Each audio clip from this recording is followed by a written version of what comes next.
Are you a podcaster? Maybe you've got that big idea and you're looking for a network to join. The multi-award-winning Ozcast Network can get your content to eyes and ears all over the world. Join now for the first month free, and you could be featuring this sound at the beginning of your podcast. Ozcast.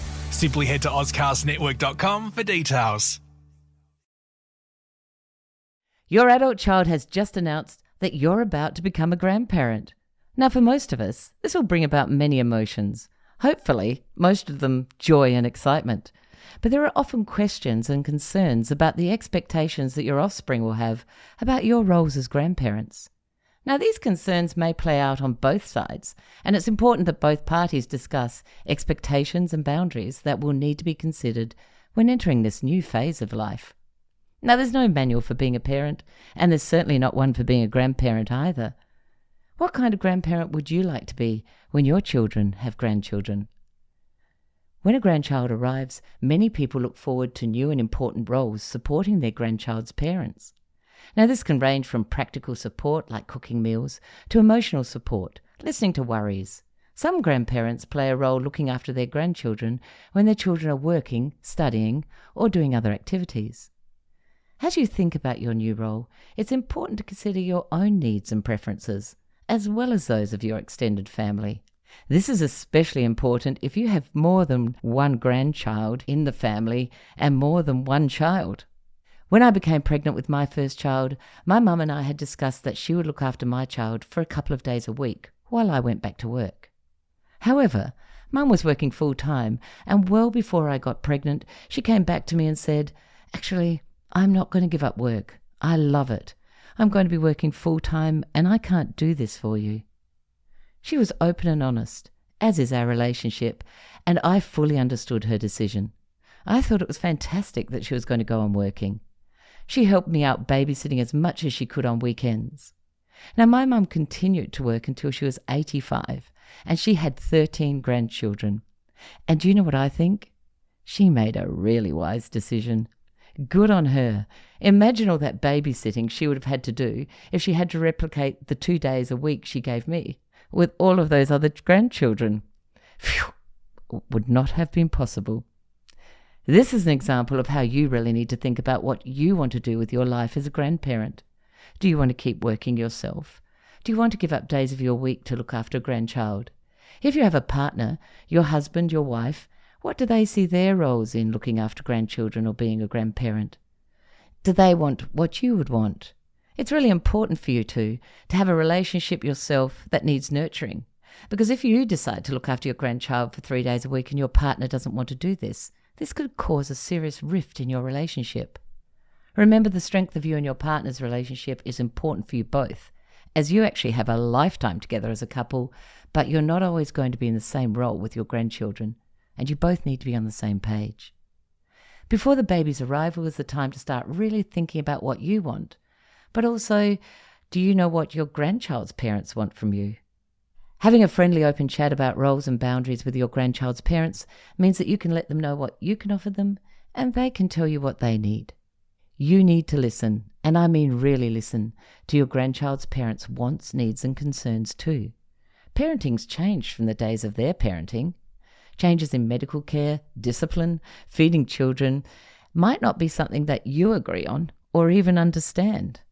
However, if you need to know, you can find out looking at the latest styles of parenting and the changes in feeding, sleep, and discipline. It's important for parents to work out which rules are untouchable and which rules are okay to break when they're with you as grandparents. So finding ground in the middle, which would suit you both. You can then work out how you might align both these needs for what's best for both parties. Share what you think you can do and what you can't. It's actually easier to offer less support initially and increase it later if you can. If you want to be more involved, just say so, but also be sensitive to the needs of your grandchild's parents. Frame it so that they can say no. For example, you know I'd love to look after Chloe when you go out for coffee, but I understand if you're not ready to leave her yet. Don't be pushy. Put the offer out there, but don't be hurt if it's refused. If you feel that the new parents are actually asking more of you than you can manage, let them know in a kind way. For example, You know, I look after James on Tuesday afternoon, but I've really got lots of other things to do on those other days.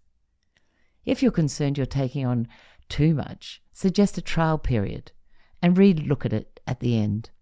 I've spoken to grandparents whose children expect them to look after their children even when the parents themselves are on holiday. They also have felt the emotional blackmail of, "Oh, what will we do if you go on holidays? We can't afford to have anyone else look after them." Or, "Little Johnny will miss you. He won't go with anyone else." If you don't put some boundaries in place, it's harder to change these expectations down the track. I'm Kate Mason, and welcome to Parenting and Personalities. This is the podcast that connects you with the ones you care about the most.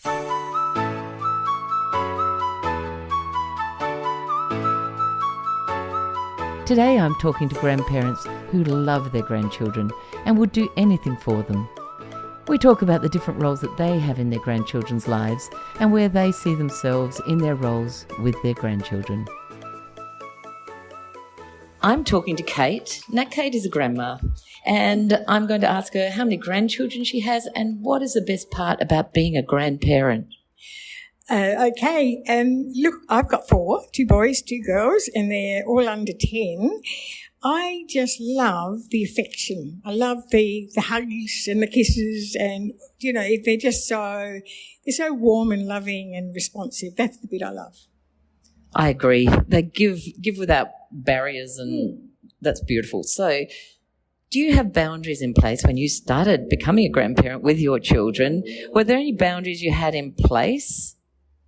No, not really, although I was very much aware that a lot of my friends did a lot for their grandchildren and sometimes complained, and I was determined that if I was ever asked to do anything and I didn't want to do it, I'd just say no and do the things that I did want to do, and it's always been great. So you were able to say no to your daughter or your son if things came up that you didn't want to do at all? Absolutely. I've never, ever done anything without feeling really more than happy to do it. So what are the stresses of becoming a grandparent for you?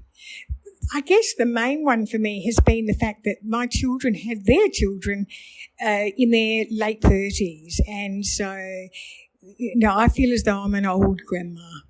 Kate is the most amazing-looking 77-year-old, but she does have young grandchildren. In what ways does that affect your grandparenting? Well, I do run out of energy, I have to admit, and sometimes I absolutely love being with them, but sometimes it's just so nice to kiss them goodnight or goodbye and go home and put my feet up. Excellent. And also you do mention that driving at this age too, with grandchildren. Yes, I have to say that I only take the children in the car if I have to. I don't volunteer to take the children on excursions or anything like that. I'm very, very conscious of being an older driver, and it would ruin my life if I were in an accident with the children in the car. It's not worth it. No, I totally understand that. So what's the difference from parenting your own children, having grandchildren? Oh, look, I think the main difference is you can spoil your grandchildren, and I don't mean with food, but just doing things with them, having the time to spend with them. When you're a parent, you're always busy. As a grandparent, you can cook those special things that they love, and you've got, the patience that you didn't have when you had, when your own children were young. So true. If you have any advice, what would you tell people about being a grandparent that has made your being a grandparent really successful for you and happy time? Well, I remember before the first one was born, a woman said to me, visit, by all means, go and visit, but take food. So I remember that, visit, but take food when you go, and also keep your mouth shut, she said. So I have never tried to give advice. I certainly would if I were asked, but I try not to pass an opinion. Best advice ever. Thank you, Kate, because in all truth, when we start giving advice, people often withdraw and don't want to talk to you about things. So Kate's managed to keep a wonderful open relationship with her children. What's one something that you can tell future grandparents out there how to make their best out of the relationships they have? Look, I actually think as grandparents, we have to be prepared sometimes to say no. I do know a number of other grandmas who complain about how tired they are or complain about being put on. And I feel like saying, well, just say no. You be honest, say no, do what you want to do and you're free to do. And that way there's no resentment and you can just actually love and enjoy being a grandparent. Thank you, Kate. That was wonderful.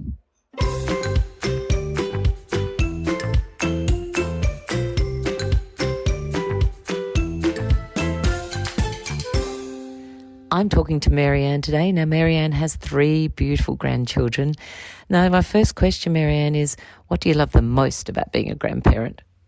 I guess it's the relationship that you form with these beautiful people. They're not your children, they are your grandchildren, and I think that's really important.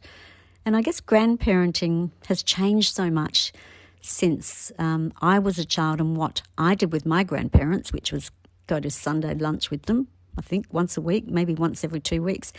And that was it. Nobody picked me up after school. I didn't go over for sleepovers. And it's just a totally different generation now. So what kind of things do you do as a grandparent these days? I think I'm there a lot more than I remember my grandparents being. I pick up my grandchildren after school. They come over in the holidays for, the whole day while their parents are at work. They'll often have sleepovers as well. So it's probably more intense in that way, but then your relationship with them is much deeper as well. They talk to me about all sorts of things. I think grandparents are often a go-to person when things aren't maybe working out with their parents. I'm particularly told about that when they're teenagers, for instance, when teenagers find their own tribe, but their grandparents sort of still go along with them. So from that point of view, it's a relationship that almost is unbreakable. But the biggest thing of all, I think, is that you have to respect that they're not your children, they are your grandchildren, and you have to implement the same parenting style that their parents have, and support the parents as well in what they're doing. So if the grandchild comes and says, Mum and Dad are doing this and that's really lame, you try to give the other side of why they think they would be doing that. But for me, it's the relationship. There is no other relationship like there is with your own grandchild, not even like it is with your own child.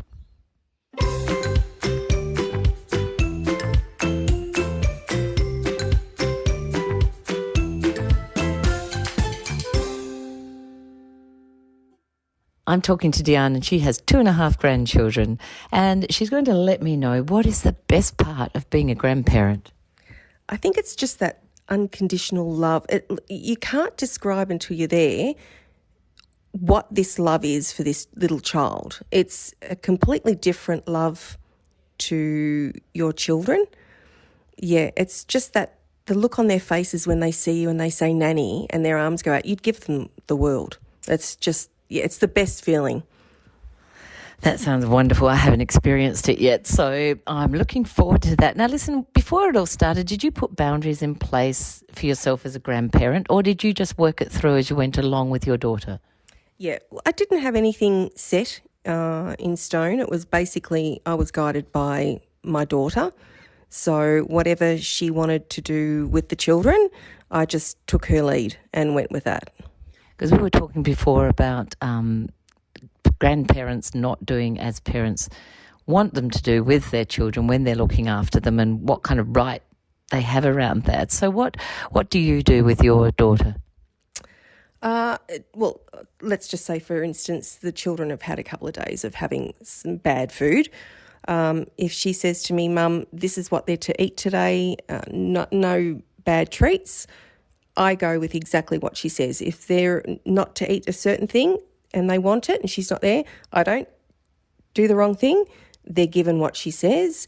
If they're not to go outside because of a certain issue with weather or whatever, I just follow her lead. Yeah. Because they're her children, I'm just there to help her with them. That's a really wise thing, very wise to do, because then you create a great relationship with your daughter as well. Yeah. So how different is it from parenting your own children when you've got grandchildren? It's more stressful.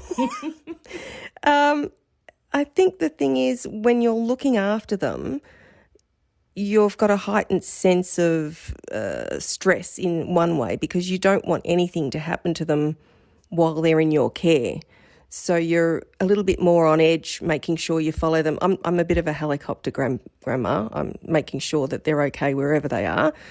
So yeah, it's more fun because you get to give them back and spoil them, but in another way, it's a little bit more stressful.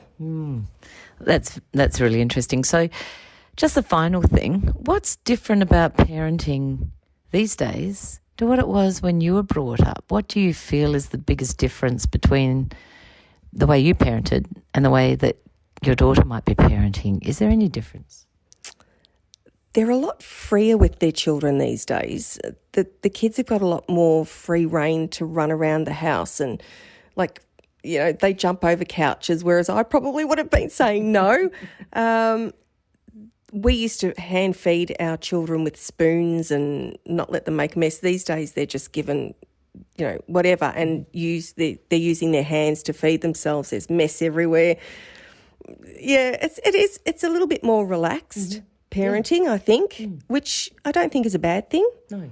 Just different. We were different. Yeah. We didn't quite like that mess quite so much either, I don't think.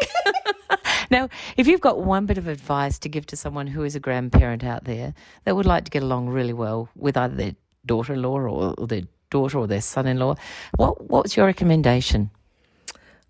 I don't think you should give advice if it's not asked for. I think you do need to have a really good communication with them to do with just everything in general, not just the children. I think you've got to build that relationship before the kids come along. But basically just take the lead from the parents, because at the end of the day, you don't want to do the wrong thing by the children or the parents. If that's how they want to bring them up, follow the lead and you can't go wrong. But look, you just love those little kids, and yeah, I have to see them nearly every day, otherwise I'm just not happy. That is a wise and wonderful statement. Thank you so much for your time, Diane. Oh, you're welcome. Thank you. It's important to consider your own needs and preferences as well as those of your extended family, and it's a good idea to decide on some boundaries around your role as a grandparent. If you're in regular communication with your grandchild's parents, this will stop resentment and annoyance building up and make your grandparenting journey happy and fulfilling. So seriously, think about what kind of a grandparent you'd like to be. From the sounds of it, a grandparent who's there for their parents and the grandkids would be great. Someone who respectfully follows the parent's lead. Only giving advice if it's requested and taking no offence if it's not. Supporting and loving with as little judgment as possible. Because after all, let's face it, we're only human and we do judge. It's your time to shine as a grandparent. Go for it. I'm Kate Mason. Thank you for listening to Parenting and Personalities. If you enjoyed this episode, we'd love it if you could leave a rating and a review. That would help others learn about this podcast. If you're interested in discovering more about you and your family's personality types, you'll find my book, Who is This Monster or Treasure in My House, on Booktopia or Amazon. If you have an episode idea, please send a note to thepersonalitycoach@gmail.com. Many thanks to our producers at Stories and Strategies, and we'll see you next time.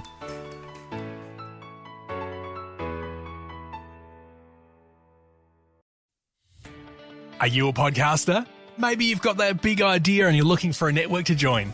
The multi-award-winning Ozcast Network can get your content to eyes and ears all over the world. Join now for the first month free, and you could be featuring this sound at the beginning of your podcast. Ozcast. Simply head to ozcastnetwork.com for details.